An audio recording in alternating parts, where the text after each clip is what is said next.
2 ചോദ്യങ്ങൾക്കാണ് തമ്പുരാനിക്ക് ഉത്തരം നൽകേണ്ടത്. തമ്പുരാനിക്ക് വേണ്ടത് അല്ലേ? തമ്പുരാനിക്ക് വേണ്ടത് എന്തിട്ടാണ്? ചോദ്യം നമ്പർ 1. ആരാണ് ഞാൻ?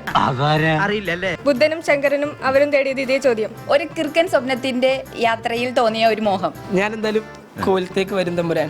നമുക്ക് എന്തായാലും ഒരുമിച്ചിരുന്ന് ഇത് സംസാരിക്കാം. ചേട്ടൻ വലിയ സംസാരപ്രിയനാണല്ലേ? ഡെയിലി സംസാരിക്കാറുണ്ടോ? മനുഷ്യ മഹാസേനത്തിന്റെ എന്താണ് മഹാദാനത്തിന്റെ ഈ കിർക്കൻ യാത്രയിൽ മക്കള് ന്യൂസ് റീഡിങ് ഇഷ്ടമാണ്. വണ്ടി എടുത്ത് മാറ്റടാ. നടുറോട്ടിലാണ് വണ്ടി ഇടണേ. ഊച്ചാളിത്തരം കാണിച്ചാണ്ടല്ലോ ചവിട്ടി നിന്റെ അടിനാവ് വിലക്കും. ബാബു വണ്ടി ചുമ്മാ. മസ്തിഷ്കത്തിൽ ബ്ലഡ് പ്രളയം. ഒന്നുകൂടി പറയൂ. മസ്തിഷ്കത്തിൽ ബ്ലഡ് പ്രളയം. മസ്തിഷ്കത്തിൽ മനുഷ്യ മാനാനത്തിന്റെ മാനാനത്തിന്റെ ഞങ്ങൾക്ക് ഇഷ്ടമാണ് വേണ്ടാന്ന്. അവന്റെ ഉള്ളില് എന്തൊക്കെയല്ലേ? ചുമ്മാ. ഇപ്പഴാ ശരിയായിട്ട്. ശനിയും ഞായറും രാവിലെ 11:30.